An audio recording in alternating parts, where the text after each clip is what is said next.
বিশ্বকাপ ফুটবলের মঞ্চে প্রতিবারই কিছু রূপকথার জন্ম হয়। 2026 বিশ্বকাপে তেমনি এক নতুন রূপকথা লিখতে যাচ্ছে আফ্রিকার ছোট্ট দ্বীপরাষ্ট্র কেপো ভার্দে। ঢাকার একটি বড় এলাকার চেয়েও কম জনসংখ্যার এই দেশটি প্রথমবারের মতো জায়গা করে নিয়েছে ফুটবল বিশ্বের সবচেয়ে বড় আসরে। আর তাতেই বিশ্ব জুড়ে ফুটবল প্রেমীদের আগ্রহের কেন্দ্রে চলে এসেছে আটলান্টিক মহাসাগরের এই সবুজ অন্তরী। আফ্রিকার পশ্চিম উপকূলের কয়েকটি আগ্নেয় দ্বীপ নিয়ে গঠিত এই দেশের জনসংখ্যা মাত্র 6 লাখের কিছু বেশি।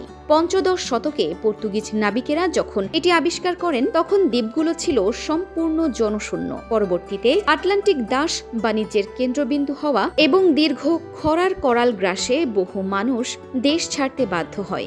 বর্তমানে দেশের চেয়ে প্রবাসেই কাবো ভের্দের বংশোদ্ভূত মানুষের সংখ্যা বেশি। আর সেই প্রবাসীদের পাঠানো রেমিটেন্সই এখন দেশটির অর্থনীতির বড় চালিকা শক্তি। ফুটবল বিশ্বে কাবো ভের্দের উত্থান কিন্তু হুট করে নয়। 2015 সালে একটি প্রীতি ম্যাচে ইউরোপের জায়ান্ট পর্তুগালকে 2-0 গোলে হারিয়ে প্রথম চমক দেখিয়েছিল সাবেক এই পর্তুগিজ উপনিবেশটি। 2026 সালের বিশ্বকাপে তাদের এই অভিষেক সেই ফুটবল যাত্রারই এক সোনালী অধ্যায়।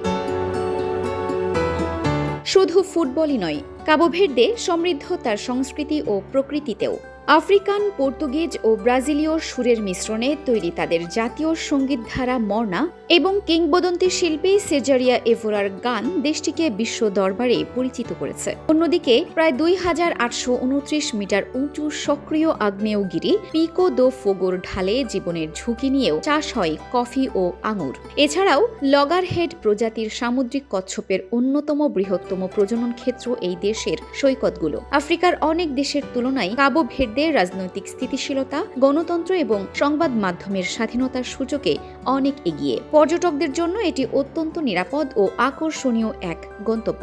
ছোট্ট এই দ্বীপরাষ্ট্রটি প্রমাণ করেছে স্বপ্ন দেখার জন্য বিশাল জনসংখ্যা বা আয়তনের প্রয়োজন হয় না, প্রয়োজন কেবল অদম্য ইচ্ছা শক্তির। 2026 বিশ্বকাপে কাবো ভের্দে কতদূর যাবে তা সময়ই বলে দেবে। তবে তারা যে ইতোমধ্যেই কোটি ফুটবল প্রেমীর মন জয় করে নিয়েছে তা বলাই বাহুল্য।